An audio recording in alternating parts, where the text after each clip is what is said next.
Well, hello everyone. Thank you for joining us today to learn about Kentucky's protective orders and how the courts are currently handling the COVID-19 pandemic. My name is Ellen Johnson. I am an attorney in the Barberville office of AppalReD Legal Aid. I will be presenting the first presentation and I will let my coworkers introduce themselves now. Good afternoon, everyone. My name is Lana Gresham. I'm a staff attorney with AppalReD, and I work in the Prestonsburg and Pikeville offices. Hello, I'm Jennifer Perkins, and I am from the Barberville office, and I'm an attorney. Hi, I'm Kathryn Burke. I'm a staff attorney at the Prestonsburg office, and I work under the Victims of Crime Act, which means I do a lot of domestic violence cases. All right, I think we are ready to go.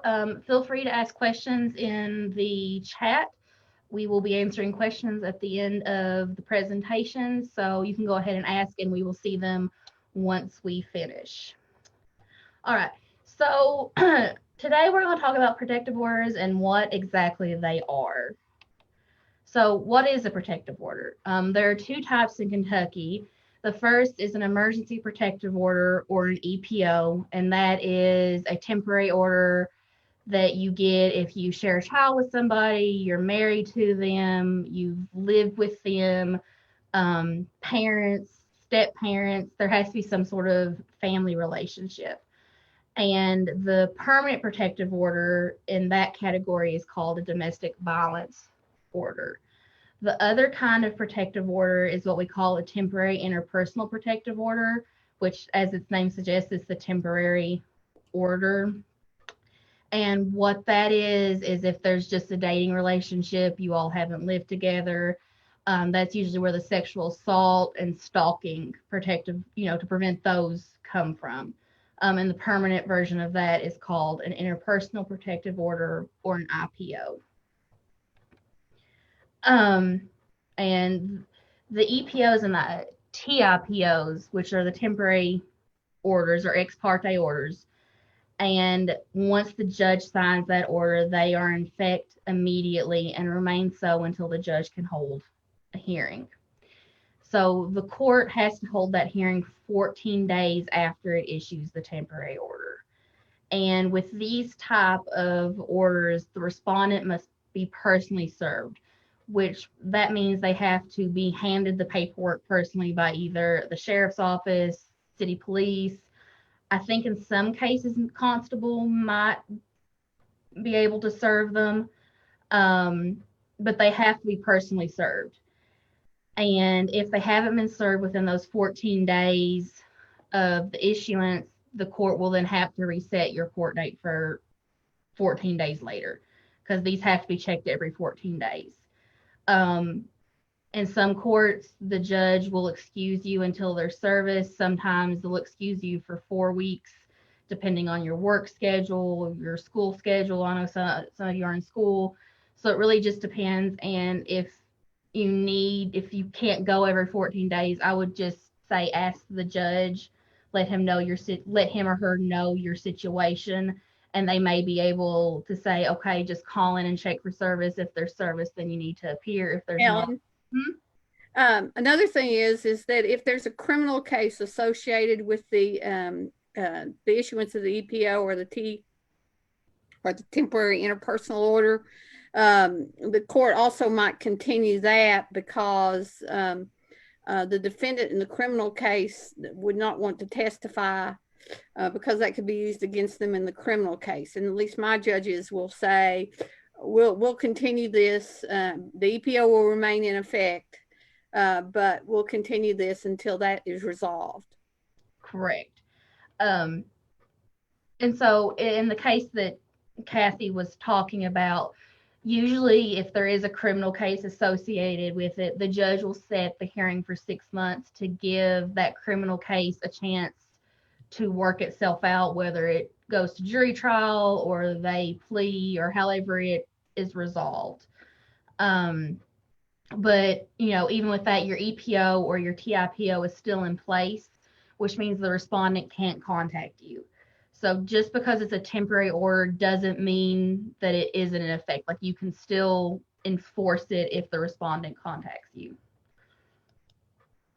So, like I said, who can get an EPO, DVO? Family members, your current spouse, or your ex-spouse. So if you get divorced and the ex is still bothering you, threatening you, you can get an EPO against them. Grandparent, grandchild, parent, child, or stepchild. This used to include step siblings, but that has been removed, unfortunately. And then if there's a child in the house that the respondent lives in, and the respondent, even if the respondent isn't related to that child, if that respondent abuses the child, you can get an EPO on behalf of that child. For a member of an unmarried couple, you either have to live together or have lived together in the past, or you have a child in common. Ellen, the other thing is that you can get an EPO at 24/7. You don't have to wait till the clerk's office is open. Each county has a protocol, and law enforcement should be able to direct you where to go if you want to seek an EPO after hours or in the middle of the night or whatever. Correct. Usually, I know for a fact your local Kentucky State Police post will be one of your 24-hour protocols. Right now, your sheriff's office and your city police may not be because of the pandemic. I know Kentucky State Police is. In a lot of counties, even your jailer, the jailer can help you fill out the paperwork. But what I would suggest is just call your local KSP if it's after hours, because they're probably going to be able to come to you quicker than anybody else. So who can get the other type of protective order, the TIPO or the IPO? This is where you just have a dating relationship. You have or have had a romantic or intimate relationship. This does not include casual acquaintances or ordinary social or business contacts. This isn't someone that you may have gone on one date with. That doesn't really satisfy the dating relationship. But if you've been dating this person for 6 months, then you probably have a stronger argument for the dating relationship. For victims of stalking or sexual assault, no dating relationship is required. So if you have been sexually assaulted by someone, you can get this TIPO. If somebody is stalking you, you can go and get this type of protective order, even if you don't know them personally. So here's the factors for a dating relationship. This is what the factors that the court will look at. The declaration of being romantically interested. The relationship is characterized by the expectation of affection. So, you all expect affection. And the frequency and the type of interaction, are you all going on dates? Are you, hanging out? Like, what kind of interaction are you having with this person? The attendance at social outings as a couple. Are you going to social outings and holding yourself out to be a couple? The length of the relationship, as I said earlier, you're more likely going to be considered to be in a dating relationship if you've been dating for 6 months versus one date and then nothing. And there are other indications of a substantial connection that would lead a reasonable person to believe there's a dating relationship. So if somebody came and looked at you and your partner, they would be able to tell that you're a couple. So Kathy and I kind of discussed this already. Where do you go to get an EPO or TIPO? You can go to the county you live in, or you can go to the county you fled to escape abuse and violence. So, for example, I'm currently in Knox County. If my significant other, came into the office and beat me up, hurt me, I could flee to Laurel County and move in with a friend and get an EPO in Laurel County, because that is where I fled the abuser to get away from it. And, as Kathy said, each county has local protocol, and each county giving specific instructions. The clerk's offices right now have differing hours. Some of them are closing for lunch, some of them are not. They're usually right now, I think the consensus is open from 9 a.m. to 3:30. So you can, if you want to go to the clerk's office, I'd call before you go so that you haven't made a trip or turned away. Or you can also call your local KSP. And the big thing about this is there's no cost to the petitioner for filing an EPO or to have the petition served on the respondent. The state takes on that expense to itself, so you can get protection that you need immediately without having to worry about any filing fees. Ellen, also, if you come from another state, if you're fleeing an abuser from another state, you can also file in Kentucky. Yes. If you come from Ohio or West Virginia or Tennessee, you can file here in Kentucky, even though that event happened in another state. That is correct, and you don't have to have been here for any period of time. You can literally fly in from, say, Ohio, and the minute you touch down, and I guess Fayette County is probably the closest, you can go to the Fayette County courthouse and get your protective order if that's where you plan on staying. But there is no residency requirement for an EPO. And I know a lot of you are probably wondering, can I still get a protective order during COVID-19? And the answer is yes, yes, yes. You can still file for a protective order even during COVID-19. As I said, you can contact your local circuit court clerk or police department to find out how to file for that protective order during COVID-19. If your local police department pushes back a little, I would call Kentucky State Police. Because they will be able to help get that done. And KSP also has victims advocates on hand to talk to you and find out what's the best option for you. And it says, what if I want to leave the home that I'm in with my abuser? Where can I go during COVID-19? Well, Kentucky has special domestic violence shelters, and they are open. I've provided the link where you can find your local shelter and you can give them a call. I've been talking to some victim advocates at our shelter, and what they've been doing is they've been taking people into shelter. They will put you into into a local hotel for 14 days to make sure that you don't have the virus and that you're good to go. And once those 14 days have finished, they will then move you into shelter, whether that's the local shelter or one of the other shelters. Right now, I think they're placing people where they can, because the shelters, it depends on the day of the week if they're full or not. But they can get you into shelter. They can get you into a local hotel so that you are safe during this time. They also have several different services to help you with your safety planning. They have counseling. They can transport you to your doctor's appointments. They have group therapy. And when you're ready to leave shelter, they also will help you find housing that is safe. And, they'll take you to job interviews if you need to go to a job interview. And they will help you get back on your feet. All right. And I know a lot of concerns are, how do I protect myself if I have to stay in the home with my ex?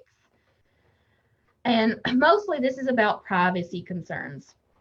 So if you're having to shelter in place with your ex because of the pandemic, there are some steps that you can take to ensure your privacy. The big one is to change your passwords for any email accounts you have in your name. Change your passwords for your bank accounts that are in your sole name. I would even change your PIN to be safe. Change your passwords to your credit card accounts, your social media accounts, and any computer or device such as your cell phone. One of the other things you can do is you can sign up for like Credit Karma or go to annualcreditreporting.com and check your credit right now. And that way you can keep an eye on it. So if something happens, and it's not you, you can dispute that, whatever it is. And that way you can just monitor your credit.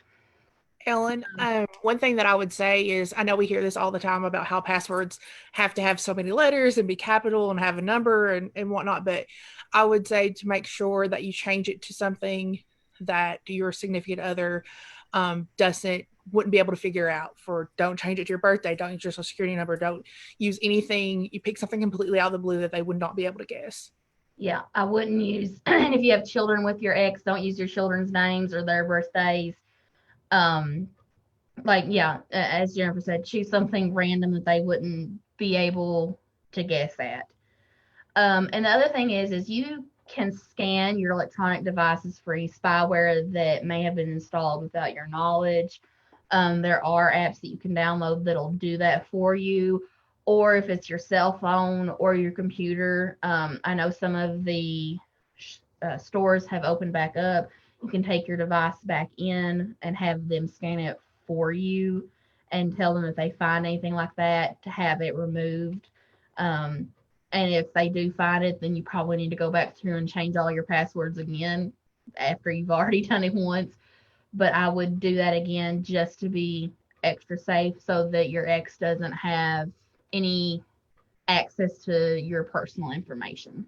I would too change if you, for example, you have an iPhone and it has the application where you can find to see where your friends are, your family are. Just make sure that that is turned off and that you remove that person, because I have known cases where people have put themselves on someone's phone and they don't even know that they're being, tracked. So, and if you don't have an iPhone, if you have like an Android, I know there are apps that you can download that do that. I would suggest that you either turn that app off or you delete it altogether. Um, or you can stop sharing your information with the person. But yes, I would also turn off any location services where somebody might be able to locate where you are, especially if you decide to go into shelter. And also Facebook, Instagram, um, Twitter, or whatever.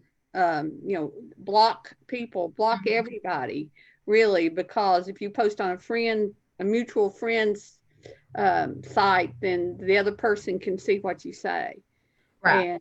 And so you've got to be really careful about that. Yeah, I would, if you're staying in the home with your ex and you've already blocked them, I would not have public conversations on Instagram or Facebook or anything like that. If you need to talk to somebody about the ex, first you need to make sure they're not going to go to the ex and say, hey, so and so told me this. But I would have those conversations on like the private messaging or even, texting them, something that's not there where anybody could see the conversation happening. Okay. And you also have to be aware of fake accounts that come up that your significant other, your spouse, can make to try to contact you if you block them otherwise. So you have to be on alert for those as well. Yeah, and you will be able to tell when those accounts come around because they'll be talking the same way that they were previously. So if they're talking like that, I would advise you just go ahead and block that fake account too. But take a picture of it because you may be able to use that. Yeah, if as evidence of stalking or harassment or anything like that. Yeah, I would document it and then block the account. All right, what if I want to leave the home that I'm in with my abuser? Where can I go? Oh, sorry, I went back. I apologize. So an IPO upon criminal conviction for sexual assault or stalking. So if a person is convicted either by jury or judge of sexually assaulting you or stalking you, that conviction acts as an automatic petition for an IPO. As the victim, you can decline that if you want to. The defendant can request the hearing even though he's already been convicted. Conviction acts as sufficient proof for an entry of an IPO because for a conviction, it's beyond a reasonable doubt, or if they pled guilty, then they're saying, yes, I did this. And for IPOs and TIPOs, the standard of proof is, it's escaping me. Kathy, do you remember what the standard of proof is for an EPO, IPO? It's a Preponderance of the evidence. There you go. right. Thanks, Lana. Which is lower than beyond a reasonable doubt. And an IPO can have a duration of up to 10 years, and it's eligible for renewal in 10-year increments. So you can basically say, I don't want this person around me, that you want this protective order for a very long time. So the next question is what do I put in my petition? Everything you want to tell the judge about acts of domestic abuse or violence for the EPO, dating violence and abuse, stalking, or sexual assault if you're applying for an IPO. I tell when clients come to me and say, what should I put? I'm like, you want to put everything you can, because you may not be able to testify about things that are not in the petition because the judge may find that the respondent didn't have notice of those allegations. And I have seen judges dismiss EPOs and IPOs for this fact, and the fact that the petitioner put, well, he did this, this, and this, and those really didn't qualify as domestic abuse, but then when they got there, they testified about all these other things that went on that weren't in the petition. And while they would have been sufficient to enter a protective order because the respondent was there and objected, I didn't have, notice, the judge had to dismiss the EPO. And the other thing is that if file it as soon as you can, as close to the event that led you to think this is it. But you can, within the petition, you can state the pattern of conduct that's been ongoing for however long it's been ongoing, a year, 5 months, 6 months, 3 months. And so that the court sees this pattern of abusive conduct, that this just wasn't one isolated event that led you to file it. Yes, no, that I would definitely advise you file as soon as you can. And if there is a pattern of that, put that in your petition as well, because that's going to help you in the long run. Because as we'll discuss how you get that permanent protective order entered. And one of the things is establishing that the domestic violence may happen again. And establishing that pattern will help establish that it'll happen again. So here we have the definitions as Kentucky law sees them. I always say that our domestic violence and abuse definitions are pretty good compared to others. Usually it's physical injury, serious physical injury, stalking or sexual assault, or the infliction of fear of imminent physical injury, serious physical injury, or sexual assault happening between family members or members of an unmarried couple. So what that means is that they've actually physically abused you and caused physical injury or serious physical injury, or they've threatened to hit you. They've threatened to hurt you. They've threatened to sexually assault you. So even if they've never hit you a day in the relationship, if they've made those threats under Kentucky law, that is still domestic violence. With dating violence and abuse, it's the same thing. It's just between persons who used to date or have been in a dating relationship.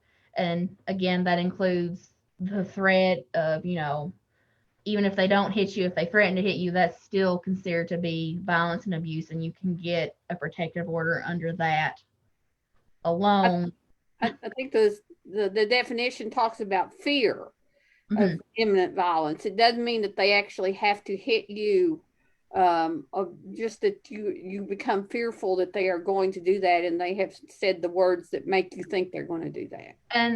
And even if they don't say the words, if they make the motion, like if they get their fist up, or if they, raise it to, like they're going to hit you, or they, attempt to kick you or hurt you in some way, that's still putting you in fear of that injury. Okay. So the next question is, what happens after I file my petition? So the petition should be reviewed by a judge immediately. It doesn't matter if you file it at 3:30 in the afternoon or 3:30 in the morning. The judge will review it immediately. Some judges can sign it on their electronic devices. Some judges will come down to the police station and sign it right there. But the judge will have to find there's a basis for domestic violence and abuse, dating violence, sexual assault, or stalking, using the information just in the petition that you filled out. And if they find that, they'll go ahead and issue that summons for a hearing in 14 days. So if the judge finds basis does not exist, they may consider an amended petition or dismiss without prejudice. Or they can just issue a summons. Correct. For the person to appear in court. Yes. So there are like Kathy said, there are three things the judge can do.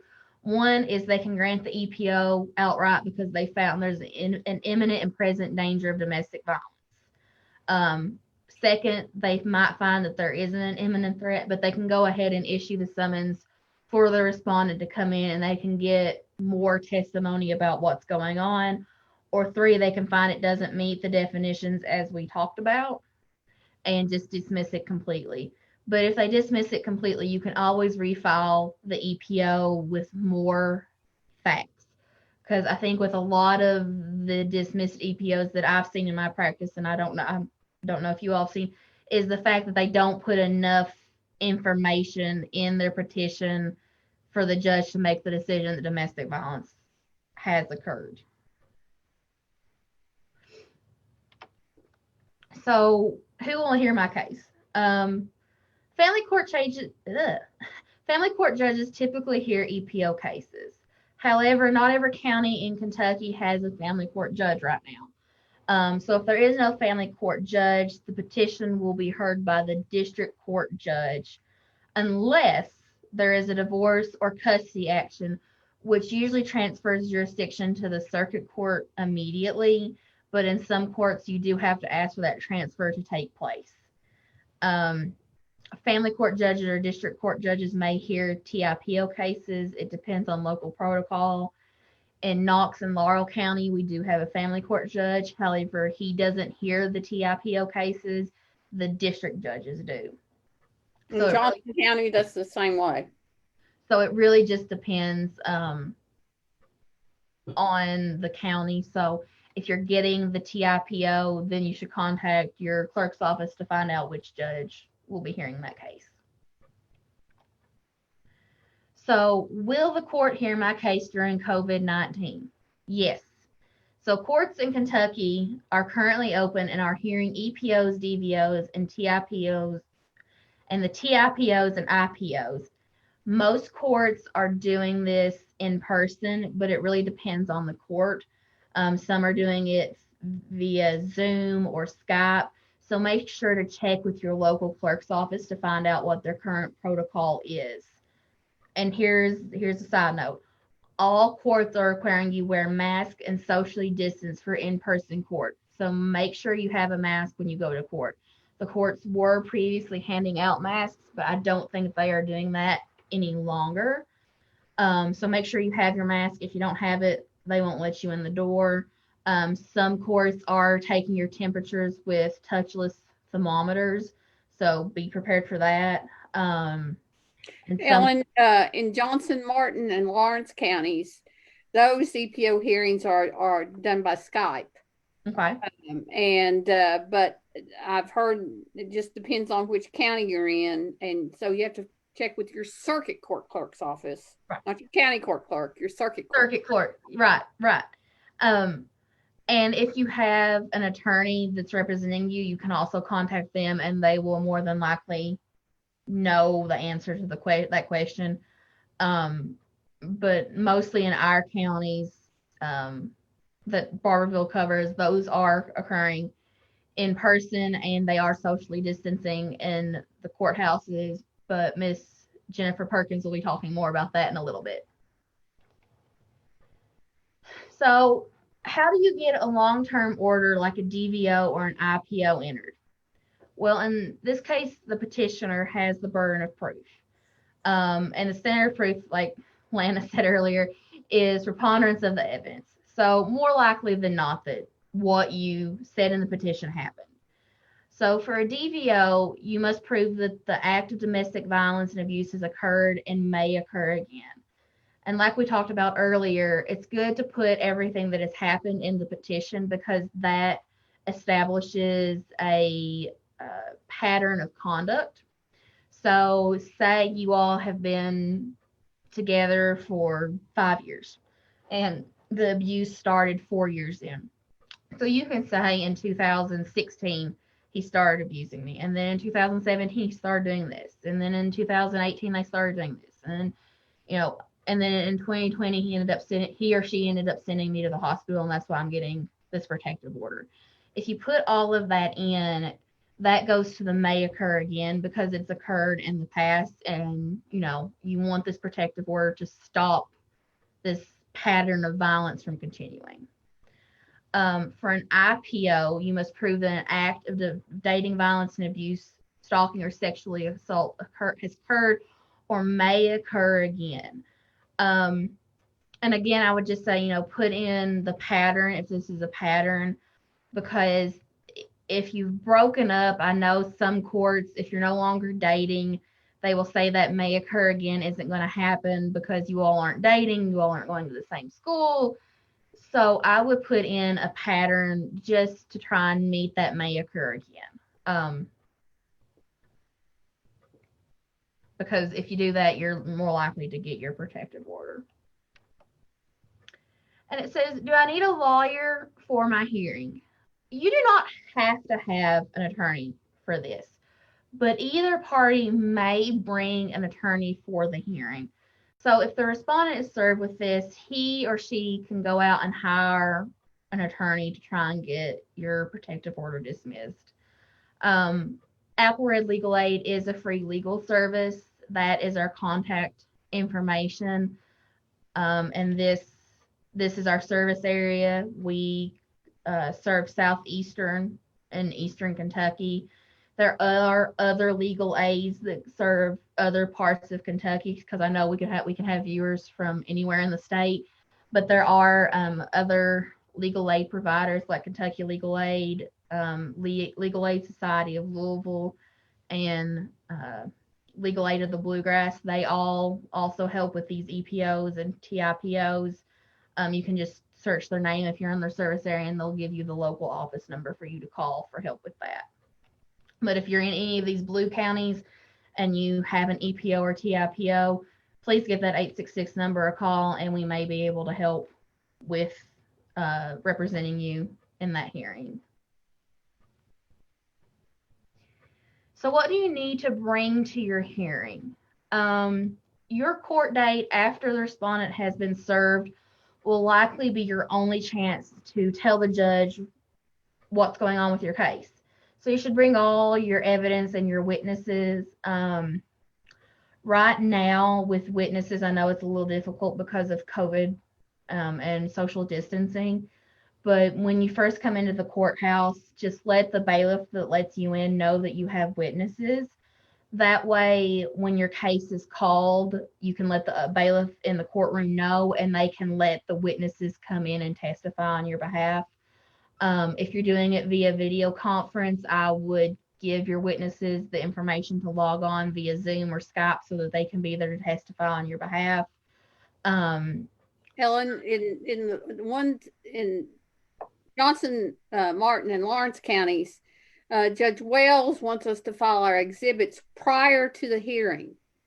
So it's important. Another reason to have an attorney, because they'll know how to get exhibits filed, is to get copies of text, pictures of if there's a hole in the wall or anything like that, or you have a picture of a bruise or any physical damage to you or to property, to get that to your attorney so the attorney can get it filed prior to the hearing so that the judge will have it for the hearing. And that means at least a day before, because you have to send it to the other side too.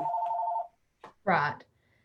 And, as Kathy said, photographs of injuries or damage done to property, any medical reports you may have. So if this person ended up sending you to the hospital, get that. If you made a police report, get that. If you made a police report, I would even subpoena the police officer that took the report to come in and testify on your behalf, because they can testify as to any injuries they saw or whether they had to call for an ambulance for you because you were so injured. And if you don't have an attorney, be prepared to ask your witnesses questions and ask them open-ended questions. Don't lead them. So ask them, did you come to my house on such and such date? Yes. How did I look? If it was the day after, they can say, well, I saw a bruise on your face. You showed me a bruise on your back. You showed me your knee that was dislocated. And if you have any photographs, they have to be authenticated. And what that means is you bring the photo, and if, say, the witness took a picture of the bruise on your back. Showed me your knee that was dislocated. You show them the picture, and you say, did you take this picture? Yes. Is this a clear and accurate representation of what you saw? Yes. Can you describe what's in the picture? Well, this is a picture of your back. This is a picture of the bruise that I saw the day after the altercation you and your significant other had.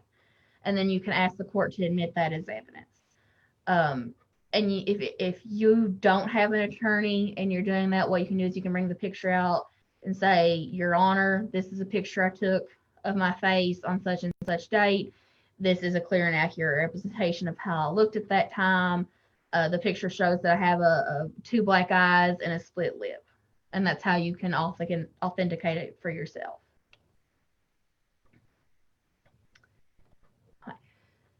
So I think what a lot of people get nervous about is what occurs at the hearing. So if both parties are present, the judge will want to talk to both parties. The judge will allow the petitioner to talk first. And that's when you tell the judge what's going on. That's when you call any witnesses that you may have. That's when you introduce and move to have your pictures or medical records or anything like that put on the record. And you and the other party have a right to cross-examine any witnesses that come to testify. And what that means is that after, say, the respondent calls the witness and he's done asking questions, you can then ask that witness questions. So if you think they're lying about something, you can try and trip them up. And usually what you'll do is you'll use leading questions. So for example, if they're saying, well, I've never saw him hit his wife, for example, you can come and say, well, you never came to our house, did you? You only came to our house once a month, didn't you?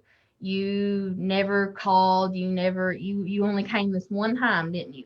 Like, just trying to get them to basically invalidate their previous testimony. So once everybody is done testifying, the judge will determine whether the petitioner has proven that the prohibited conduct, whether domestic violence, stalking, sexual assault took place. If that judge determines that it did occur, and it may occur again, then the long-standing protective order will be entered. If not, the judge will dismiss the petition. And the judge can consider the respondent's criminal record. So if the respondent has been charged with domestic assault like 6 times in 1 year, the judge can take that into consideration. And if it has happened that many times, I would go to the clerk's office and ask for a certified copy of each of those criminal cases so that you can show the judge that this is a pattern of conduct. And for an EPO, the judge can actually issue that up to 3 years. And it can be reissued before expiration, but there must be another hearing.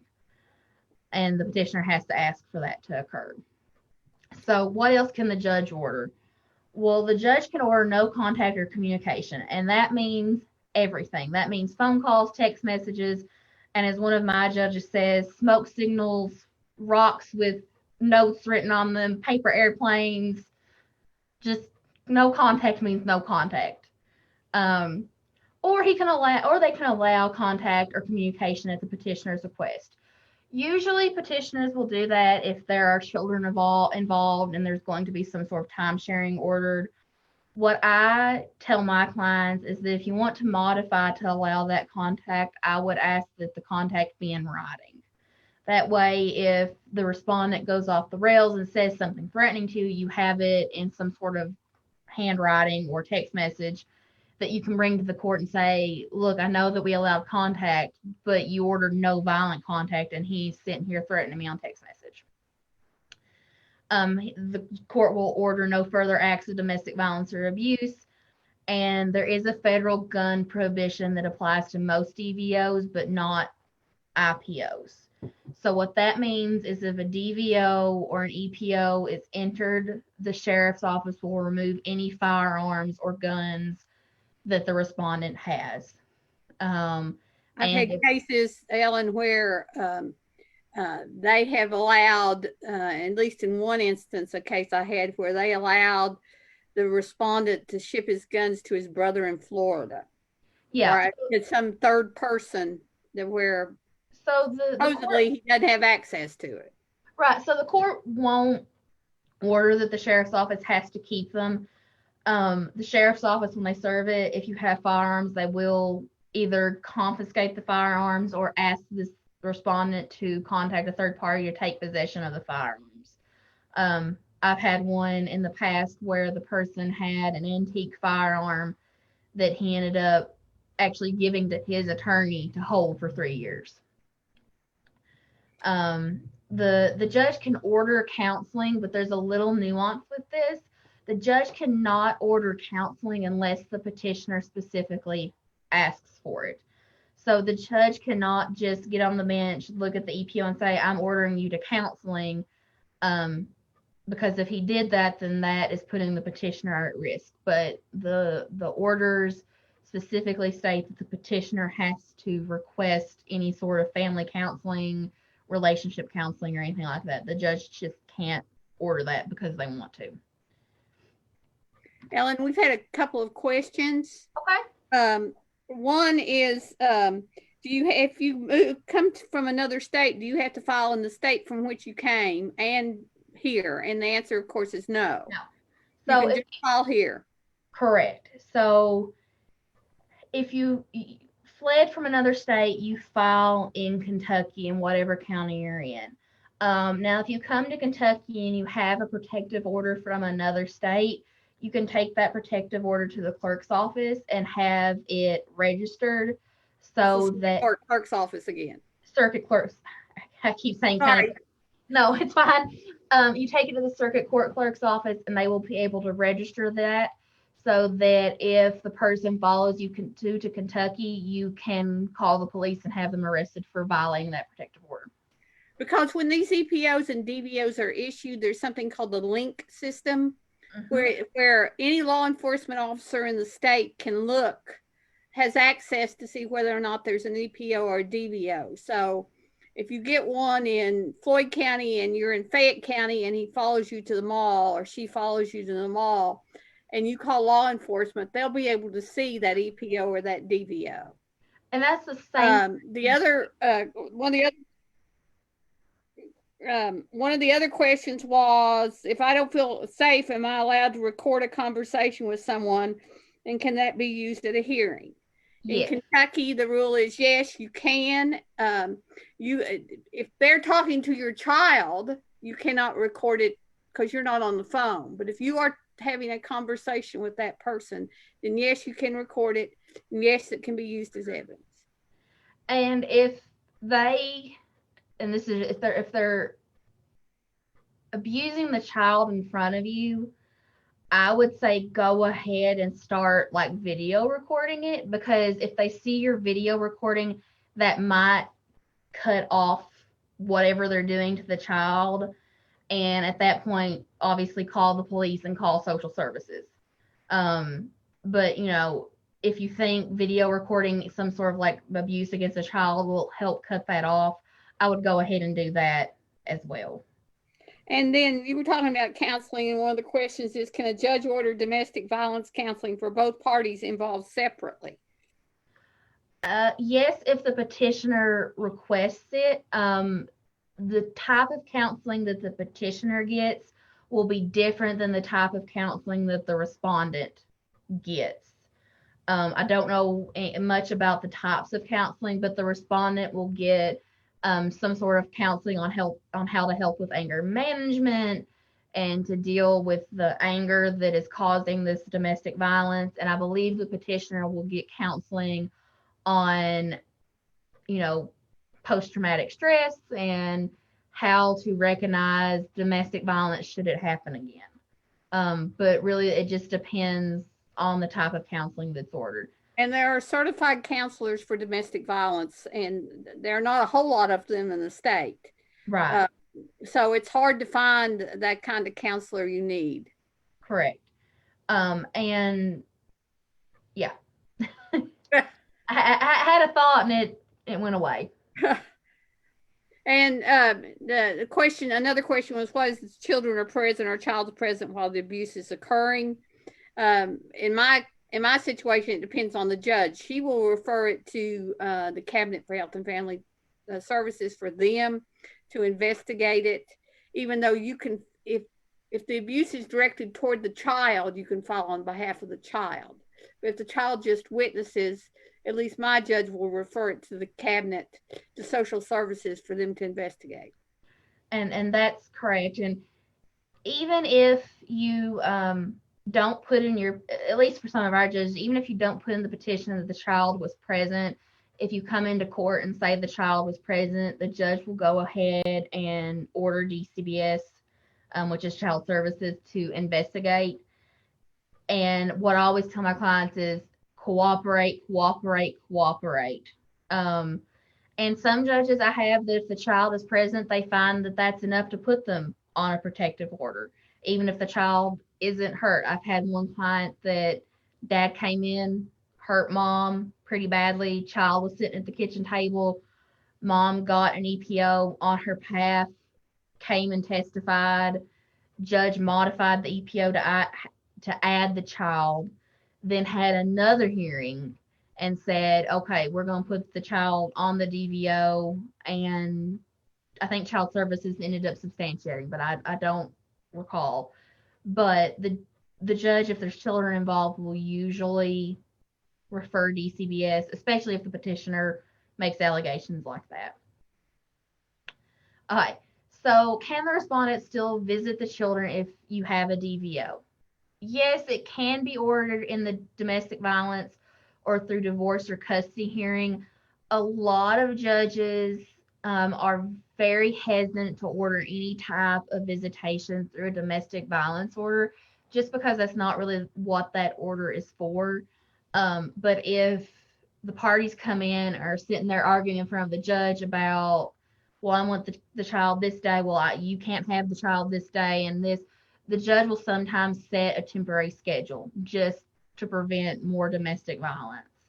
And then some judges are like, no, you need to file a custody or divorce case regarding this child. I'm not doing this through a domestic violence order. So the court is required to consider evidence of domestic violence and the extent to which the violence has impacted the child's relationship with both parents. So this kind of goes back to that question, Kathy. The judge has to look and see how this has affected the child. Sometimes the court will interview the child, and if, say mom is the respondent, if the child's like, I'm terrified of mom, she did this to my dad or my other parent, and I'm afraid that she'll do it to me if I'm alone with her, then the judge will take that into consideration. And the court will also make arrangements for visitation so that it doesn't seriously endanger the child or the custodial parent's physical, mental, or emotional health.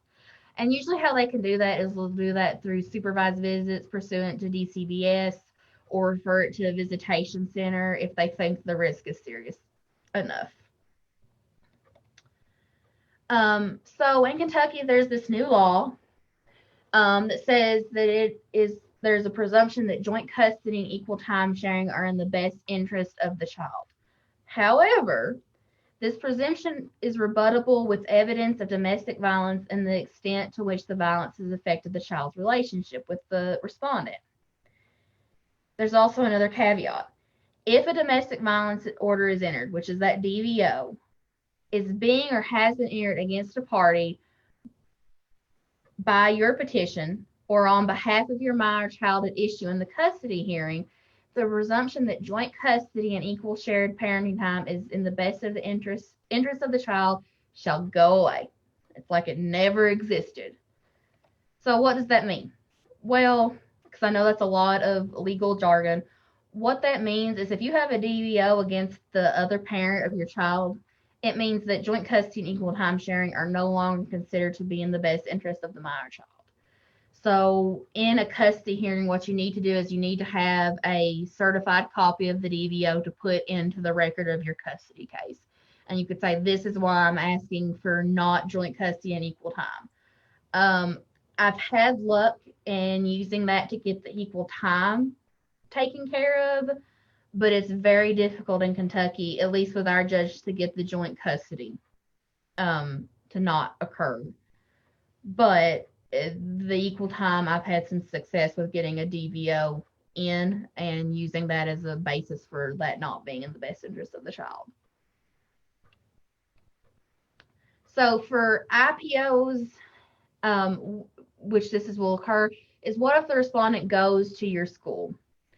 Well, if either party is a minor, the court will ask where they go to school and if they go to school in the same system. If they do, the court will impose conditions having the least disruption on the administration of education.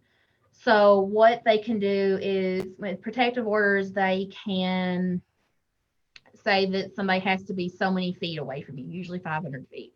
Well, in a school, that's probably not going to work. So they can do that too. They can be in the same building, but this person, if they're in the same hallway, they're not to look, talk, breathe in their direction, that you just walk on by, or, that the two are not to be in the same classes together, some things like that.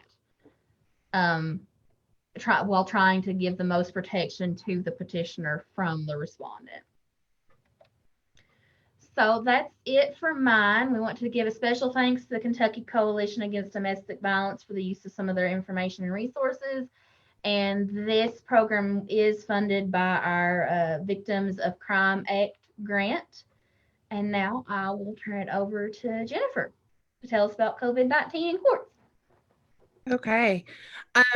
So I'm just going to talk and not take too much of y'all's time today, but it's going to court is stressful, no matter if you're a participant, if you're just a regular person, or if you're an attorney. It can be stressful during COVID-19. It's much more stressful, I think, for everyone. So for a while, court was pretty much shut down, with the exception of emergency cases. But now that courts are open, and I want to talk to you all a little bit about what to expect if you go to court in person and what to expect if you go to court on Zoom, and which is going to court remotely, and a little bit about some Zoom tips about if you have to appear remotely.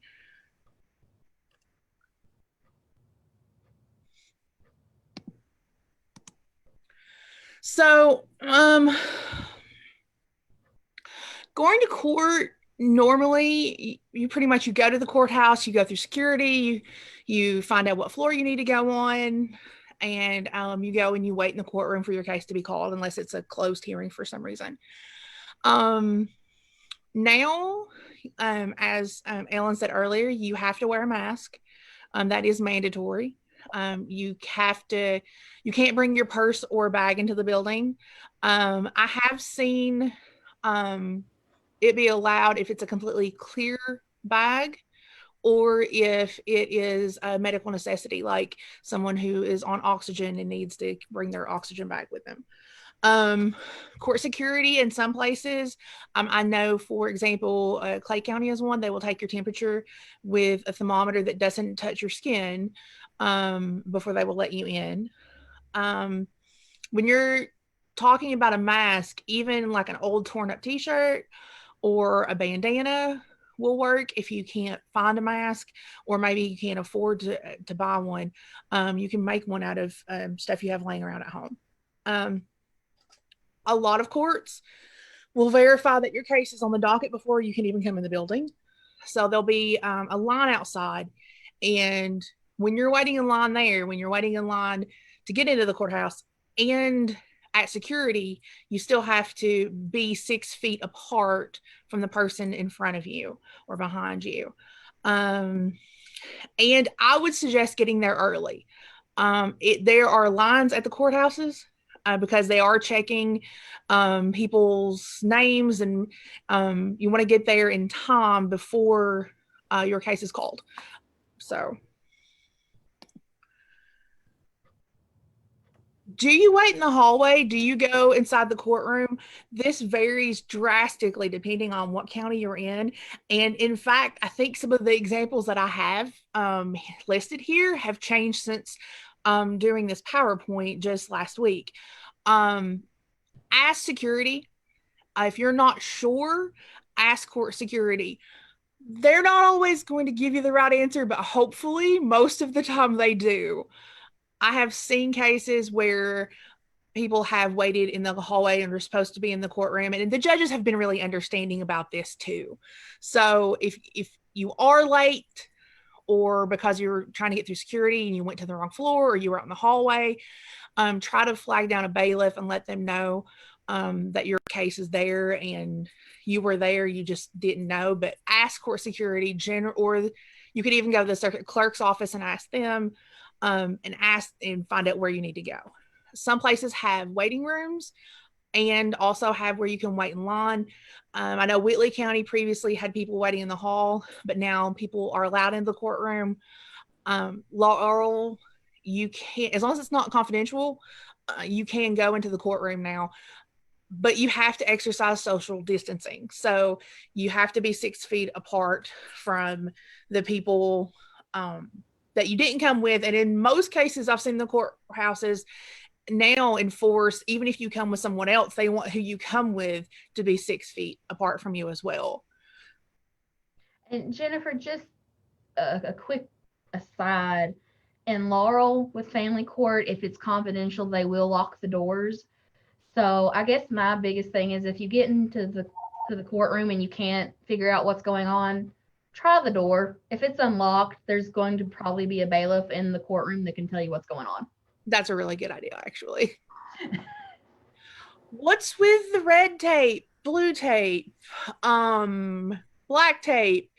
You will find, and I think all courthouses that I've been in so far, that there is tape everywhere. And the tape, it's very simple. It is to tell you where to stand, where to sit, so that it's measured out for you, so that you can be comfortable knowing that you're maintaining that 6 feet apart. Like I said before, it's required in every part of the building. Here is a picture of a sign posted on a kind of like a client meeting room or a conference room that are off to the sides of the Laurel County Courthouse, so that if you go into that room, only 4 people can go in at a time.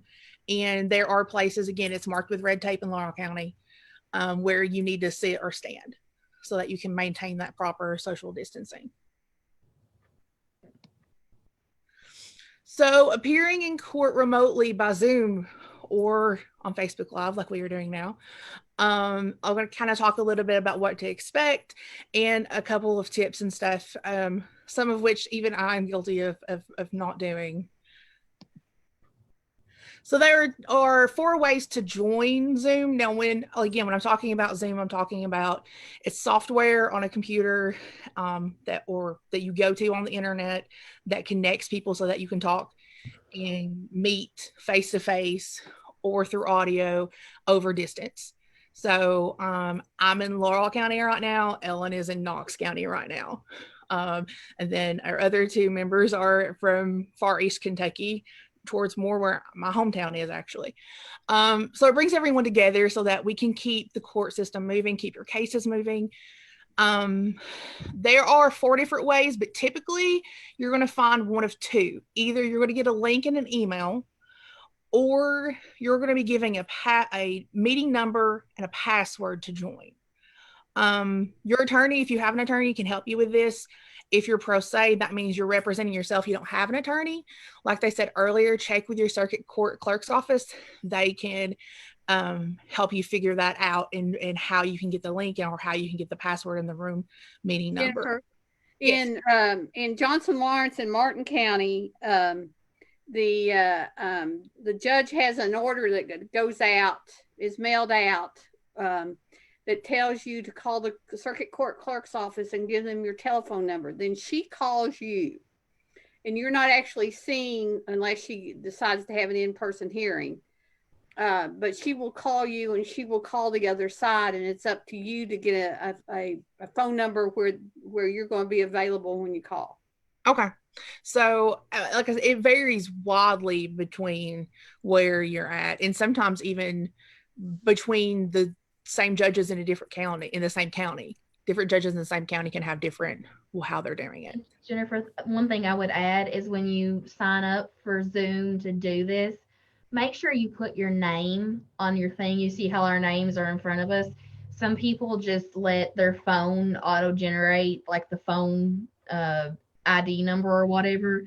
So make sure that you have like your name somewhere, so when the judge opens up the meeting room, he knows who he's letting in, that he knows that you're there for a case and it's not just Android 666321 or something. Absolutely. And in fact, I didn't know you could go in and change your name. For the longest time, I was just Jennifer Perk. And one of the judges said, Mrs. Perk. And I'm like, I need to figure out how to fix that. So, yeah, make sure you have your name on there.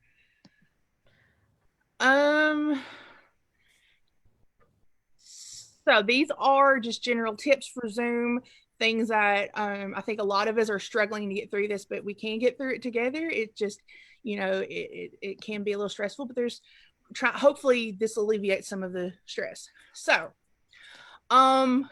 if it's audio only and it's going to be audio only, then you don't necessarily have to dress like you would going to court, but it's a good idea to go ahead and assume that it's going to be video. And if it is, then as it's often said around here, you should dress like you're going to church. You should dress like you're going to court.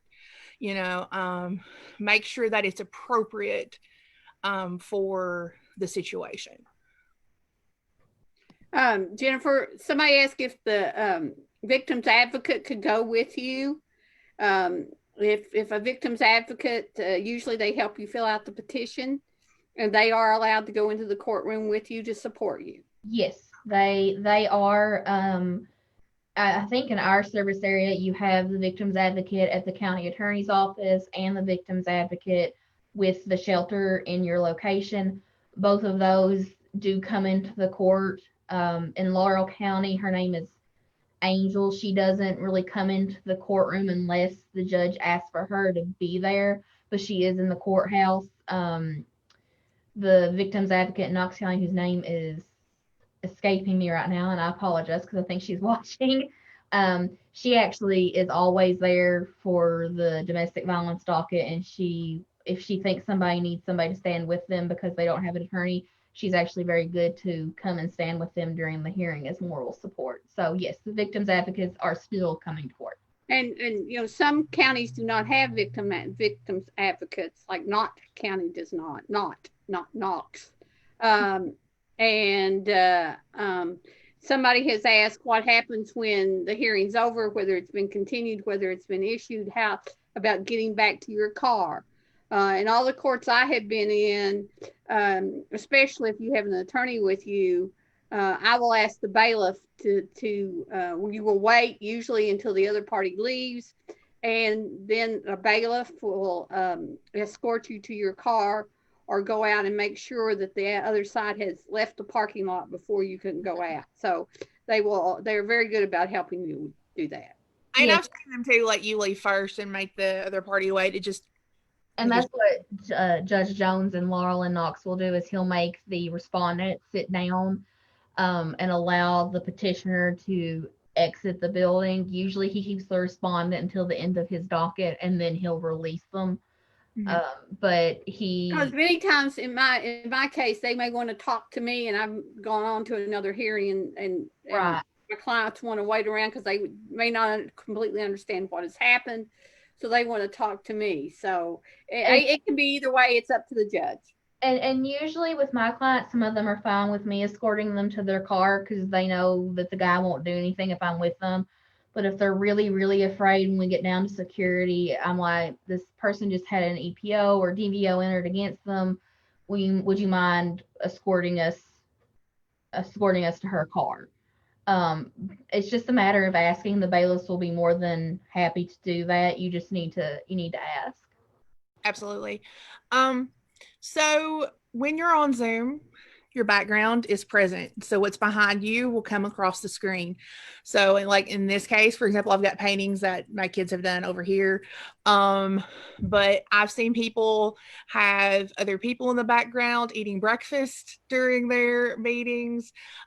Just be mindful of what's in the background and make sure it's appropriate, and you don't mind anyone seeing it because you never know who's going to see it. And you want to try to be as professional as possible because it is court still. So technology can be strange. Most of the judges, if not all of them, have it set up so that when you join, you're automatically muted. So what that means is if you have audio, when I say muted, then they're turning your audio off. So they can't hear you until you unmute yourself. Most of them ask or require that you not unmute yourself until your case is called. So that way any background noise, any feedback, any distraction doesn't come through when they're hearing someone else's cases. On Zoom, that mute button will show up on usually the top left of the screen or the bottom left of the screen of whatever device you're using.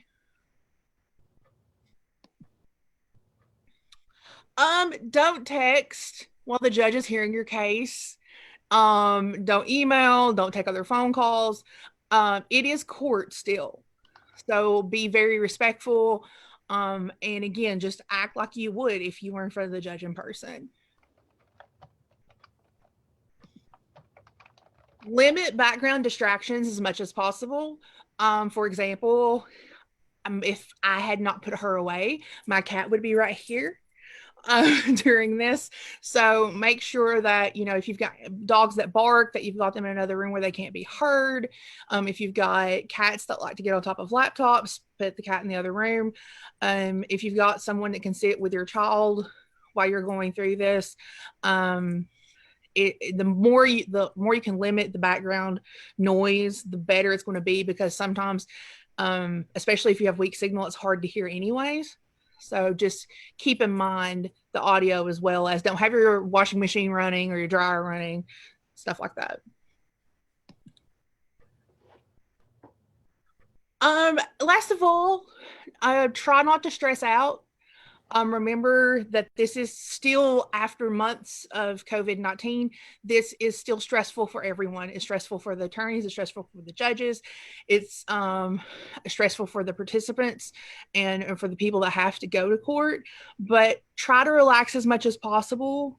You're not the only person who's going to be nervous or stressed out about making sure your internet works, or making sure you get there on time, or making sure you get through security on time.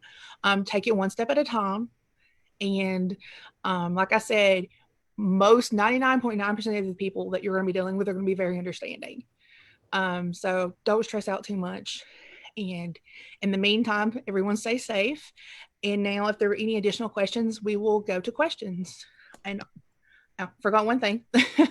For questions, if you have a question that you don't feel safe asking in public right now, or if you think of something later, you can call our intake number, and that is our intake number, and then they can try to help you out. So now, if you have questions, we will go to that. I do have a comment from, I'm sorry if I say your name wrong, Andrea Melton. She is a victims advocate that is with the Rising Center and Hazard, and she has messaged us that they offer victim advocacy services to victims of sexual violence in Perry, Breathitt, Lee, Wolf, Leslie, Letcher, Knott, and Owsley counties. So if you live in one of those counties and you would like to get some information, that is the Rising Center in Hazard. So I would give them a call if you have any, if you want to talk to a victim's advocate. And then I do have a question for Jennifer. Um, During COVID-19, if I have an in-person court date, should I keep that court date or should I just not show up?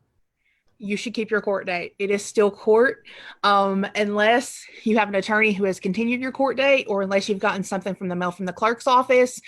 You do still have to go to court. Also, if you are unsure about your court date, because there have been a lot of continuances and putting cases off and moving schedules around, call the circuit court clerk's office. They'll be happy to tell you when your court date is. Any more questions out there?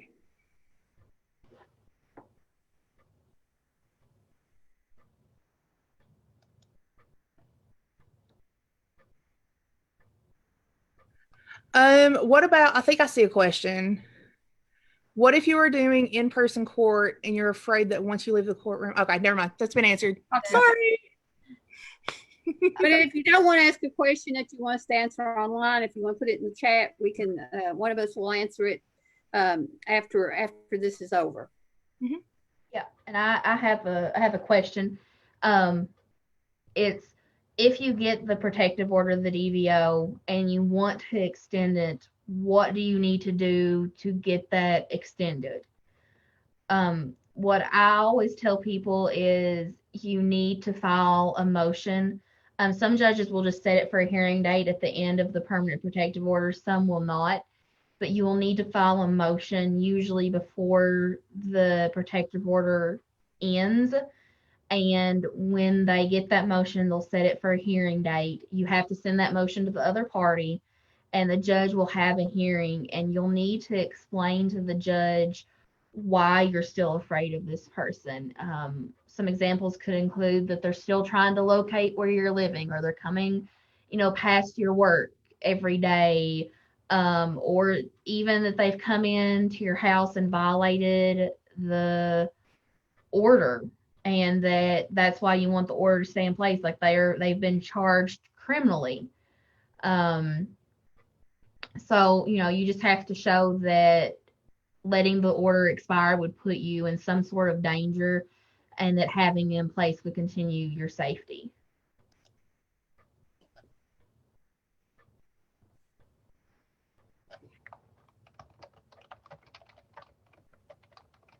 Are there any other questions?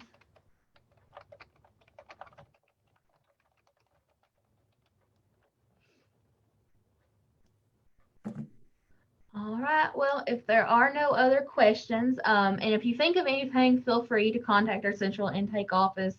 Again, we've had that number up a couple of times, but I'll let you know what it is. It is 866-277-5733.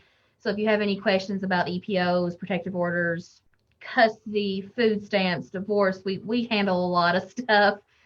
Feel free to give us a call and we will get your information and may be able to help you.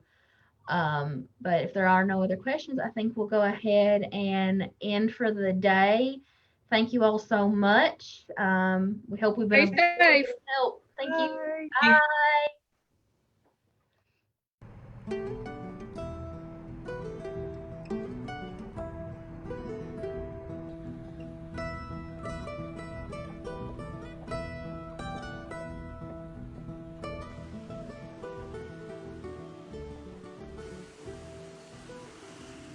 Legal aid provides assistance to people who don't have the money to hire an attorney to help them present their case. When we recite the Pledge of Allegiance, we end with, and justice for all. And that's what legal aid does. Legal aid helps make that promise a reality in the United States, so that justice is for all and not just for the few who can afford it. There's no way in the world I could have afforded to get legal representation if I had to pay. And so, when you get the type of representation that I got, and it's a nonprofit organization, I don't really know if there's any words that can describe how much that means to a woman coming out of an abusive relationship with 2 children. You know, can you really put a price on your and your children's safety? And so I'm just really grateful. She had filed this domestic violence petition alleging that her now ex-husband had followed her state to state. And so she had moved to Kentucky for a support system, and he showed up randomly. And that's when she became terrified because of the history of domestic violence.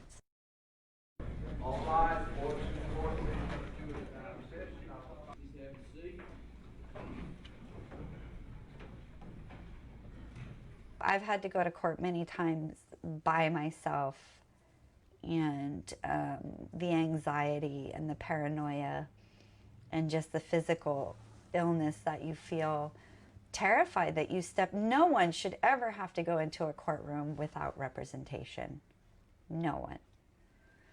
We don't know all the legal mumbo jumbo. There's times when I was in court with her where we got out of court and I was like, what?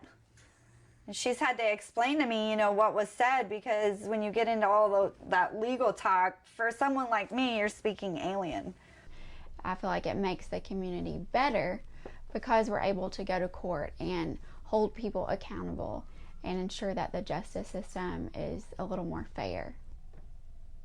I mean, I remember after I sat down with her for the first time and just did a consult, I cried for about an hour in my car down the road. Because it was, I don't want to get emotional. It was the first time somebody cared. It was the first time I had like a beacon of hope. You are entitled to an attorney in criminal cases. Unfortunately, that does not spread to civil cases. So it can be very scary for someone to encounter one of these lawsuits and know that they have no right to counsel.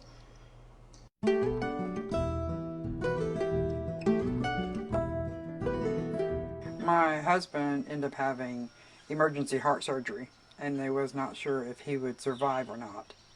So I ended up halfway through my mortgage, and then the mortgage company decided that I would not re-qualify for the balance of my mortgage. So I started making phone calls to get help to not lose my home. This was my inheritance, was this piece of property. I feel like it's my heritage, and they were going to take it away from me. It doesn't give them a right, because they have more money than me, to come after me. And people don't have a recourse. People feel that I did not feel that I had a recourse at the time. I could not afford to pay thousands of dollars out in an attorney. I'm trying to save my house. If I can't pay the house, I can't pay a big high-dollar attorney bill.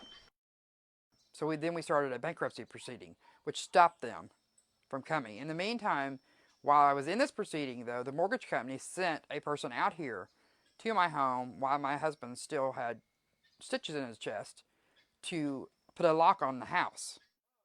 And I did not even have a court order. And I said, get off my property. When my grown children stepped up and helped, and if we hadn't had them, I couldn't have made it by myself. Between them and AppalReD, the good Lord above, that's what saved us. My 21st birthday, I landed on Eglin Air Force Base. So I served 4 years active duty there on Eglin. I traveled all over the United States, and I got to do one tour in Saudi, 129 days. I don't particularly care for that one, but it gave me experience. In 1999, I had my son, and I decided to not renew my contract with the Air Force, and so in December of 1999, I got out, came back home. I had to have a surgery, and so I had to take some time off work and couldn't do a whole lot there for a while, so I got behind on financial matters, the Jeep being one. Actually, it was 14 days past the due date, and he took my vehicle.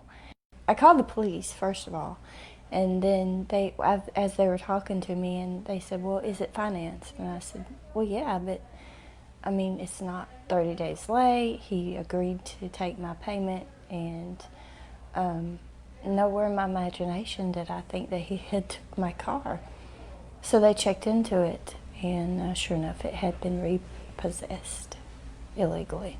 When I talked to the man who owned the car dealership, I I didn't say anything to him really other than this is the law. She was something, let me tell you. She didn't let him mow her or plow over her like he did me.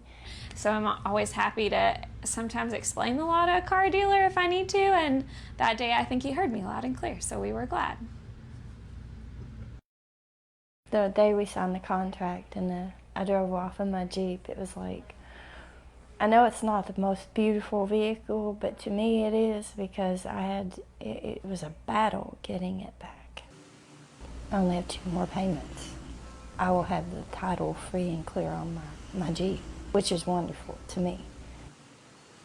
The need for our services in our community is overwhelming, and unfortunately, based on the resources that we have, it's not uncommon that we have to turn people away for services.